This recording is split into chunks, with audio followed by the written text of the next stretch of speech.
This Ukrainian soldier tricks two Russian troops behind him by pretending to be part of their unit. How do you... Gaining their trust, he moves ahead as if he were one of them. Can you imagine the adrenaline rush that the Ukrainian soldier is having at this moment?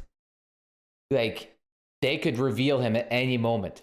For a while, they continue walking and talking together. During this time, the Ukrainian soldier carefully positions himself to gain a tactical advantage. No fucking Once way. he secures a safe moment, he draws his weapon. Holy shit! According to reports, the two Russian soldiers did not survive the incident. During a combat mission, two Russian frogfoot attack aircraft were in the sky. But suddenly, the trailing pilot opened fire, hitting his own wingman. Oh my god.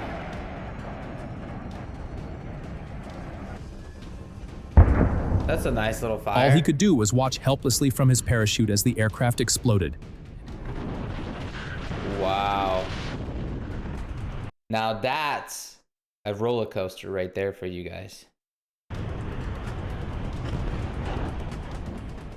The exact reason behind the incident remains unknown. Perhaps they had argued over vodka in the morning, but now it doesn't matter, because the plane went down in a spectacular explosion. Yes, it did. Meanwhile, Ukrainian intelligence was Just so you guys know, like, the reason why these videos look so funky is because it's because the original video of this is very low quality, and then what they do is they put it through an AI video enhancer to make the image more clear. It's a real video. It just tries to make the original video more clear, if that makes sense. Tracking the movement of a Russian supply convoy. It was To some people, it might look like a video game or like a fake footage. It's not. It's just been thrown through the AI enhancer to make the image more clear. being escorted by two Mi-24 helicopters, one equipped with reconnaissance systems. However, a Ukrainian soldier fired an Igla air defense system. Look at that thing track. Сбили вертолет, That's a подбили. direct hit. Beautiful. Подбили вертолет. And successfully brought down one of the Mi-24s.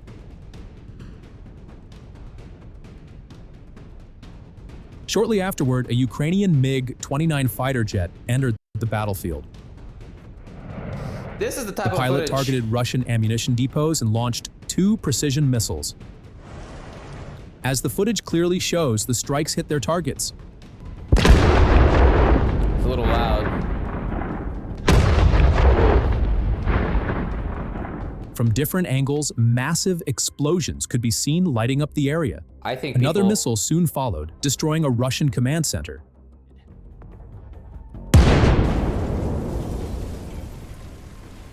I think they're still alive. From the very first days of the war, Russia had sought to establish air superiority over Ukraine. Aviation was supposed to dictate the pace of the conflict and shape the scale of operations, potentially Supposed to. becoming a decisive factor within days. But things did not unfold as planned. In the chaos, Russian forces were even coming close to shooting down their own aircraft. Even a small reconnaissance plane could pose a serious threat. The incompetence. Look how close that. Looking more closely, it became clear that Russian drones themselves had the potential to permanently ground their own Wow. multi-million-dollar warplanes. Wow, look how close that thing got to the drone. A fierce artillery duel is underway between Ukrainian and Russian forces. Despite the heavy shelling, Russian tanks refuse to retreat. Well, they can't. They're gonna get They shot. regroup and continue to push forward, maneuvering along dirt roads shaken by constant blasts as they close in on the front line. One tank fires back while on the move as artillery shells rain down across the battlefield. This is the leaked footage of the new Battlefield 6 closed beta. If you guys want to pre-order, make sure to check it out. Infantry prepare to meet the assault.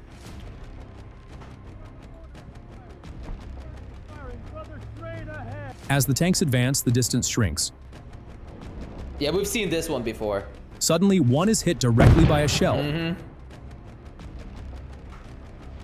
while another drives over a hidden mine. I remember seeing this one. The immobilized vehicle soon becomes the target of a Ukrainian drone strike. It's beautiful. Like, Fafo, you know? I love this shit. I love it. The rest of the convoy pushes into open ground, with Ukrainian positions now directly ahead. A reconnaissance drone shadows every move. A mine-clearing tank charges forward, but triggers another mine.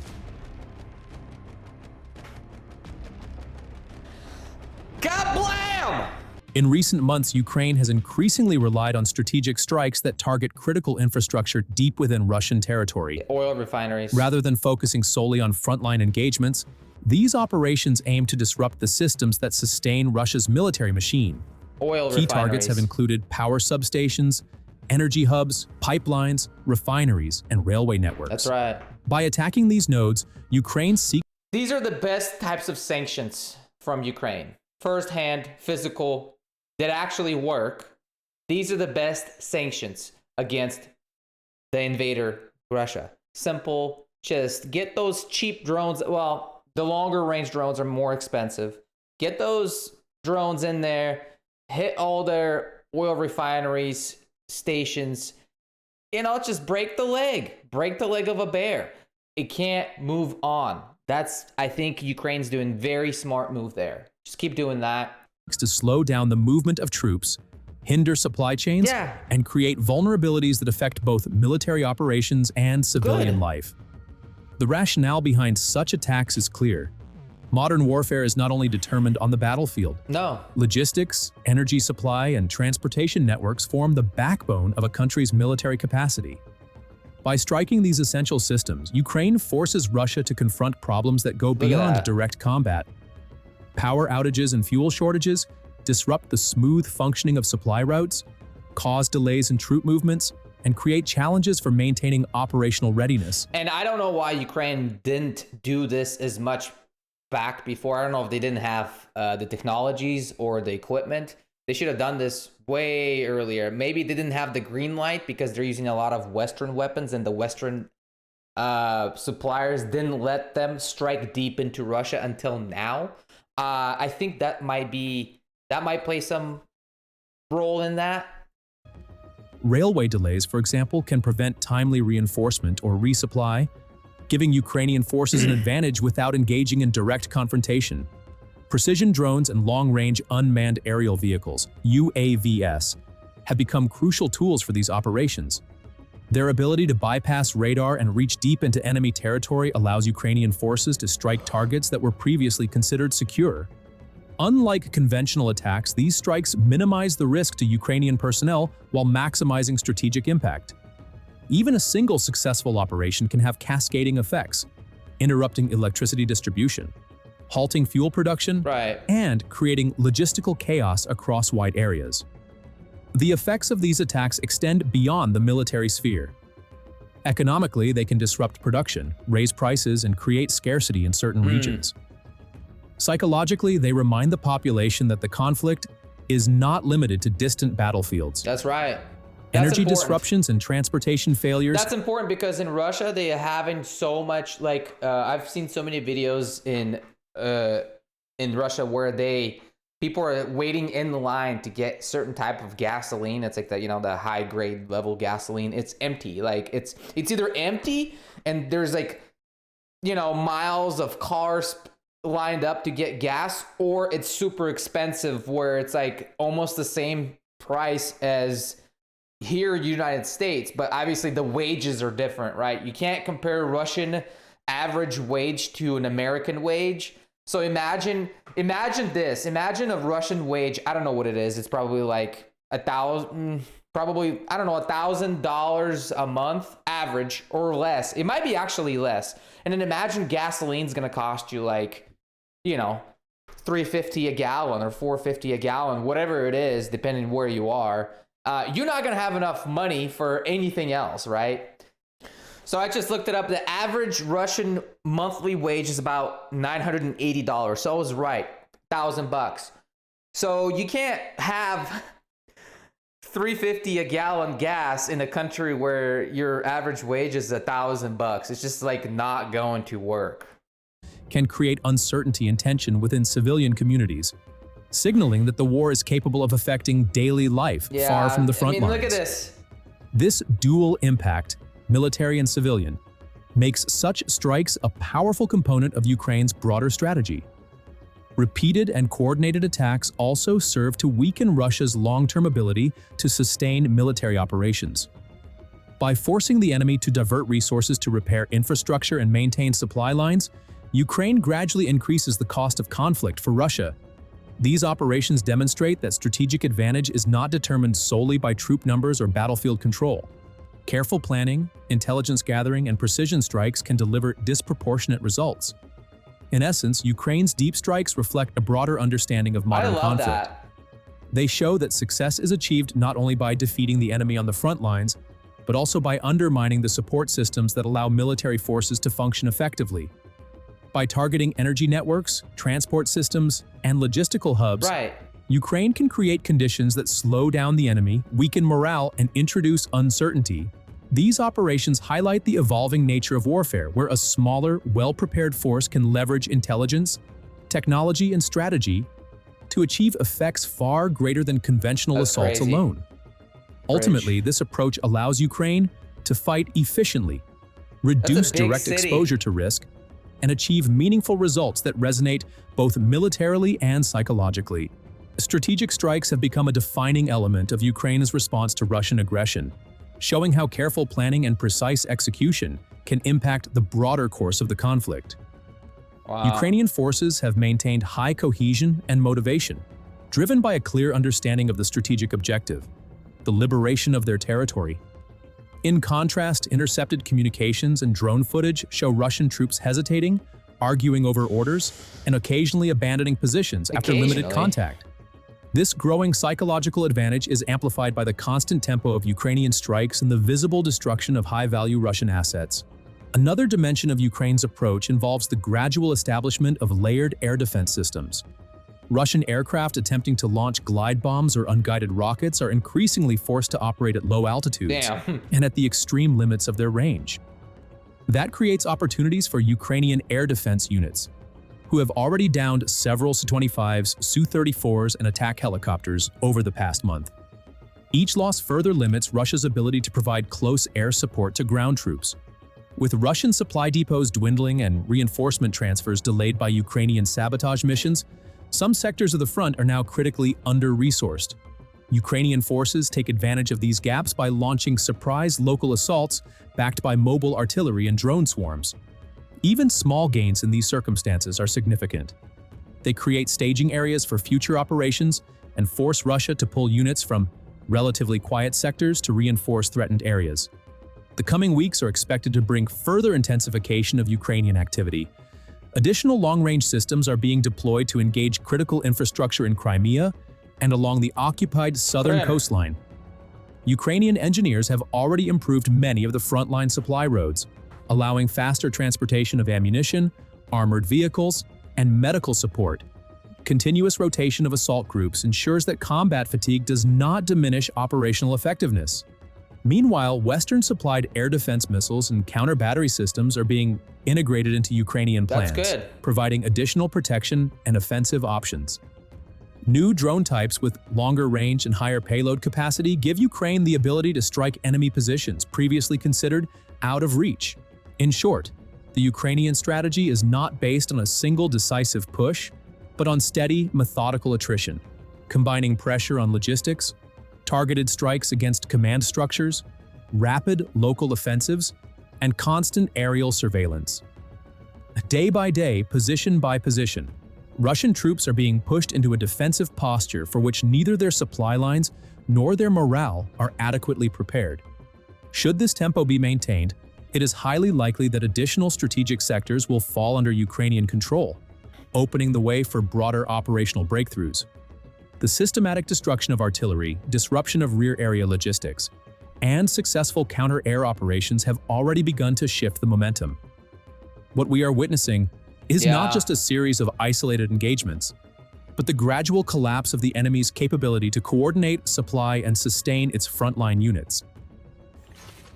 This specific video is very interesting because he's talking about a lot of these new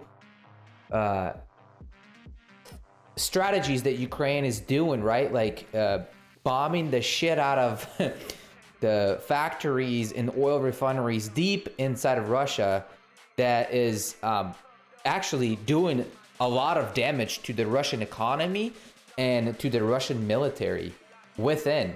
It's very, very smart, obviously. And I think we're actually seeing this war turn into Ukrainian favor. I'm going to get a lot of comments, people saying, "Oh, that's a lot of BS.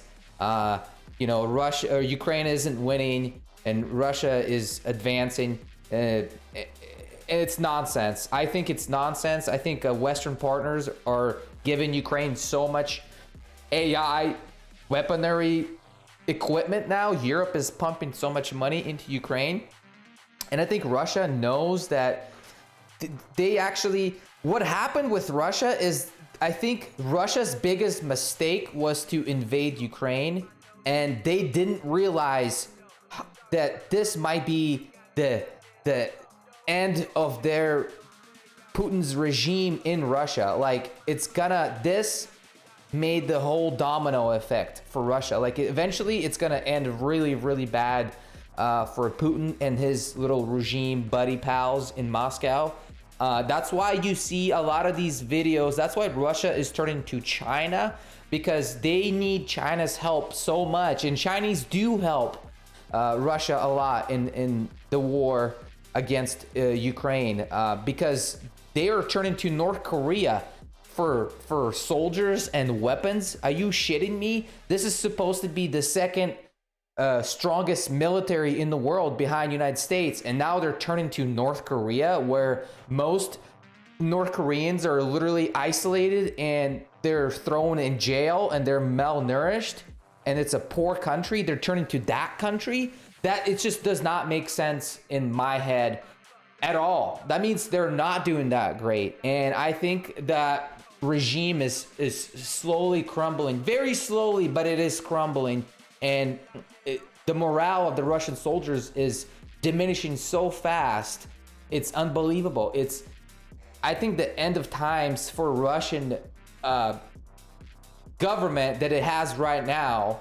I don't know what the future of Russia is going to be like. I mean, I hope they can figure their shit out and focus on their people, because they have so much problems back at home.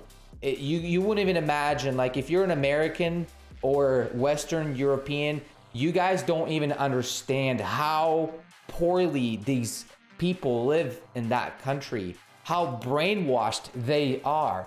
It's so it's sad, and it's also like really kind of like you did it to yourself. You should have been smarter. I don't know how to say, like, you should have been more smart.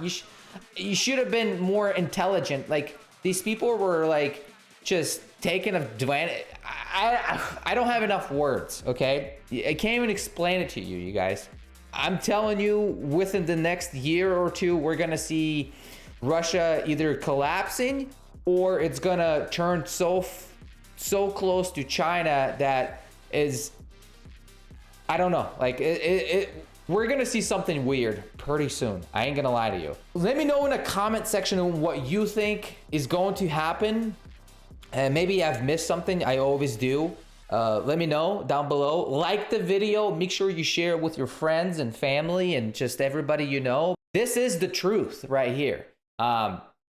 As always, підпишись, це безкоштовно, subscribe, it's free, and слава Україні. We'll see you guys next time. До побачення.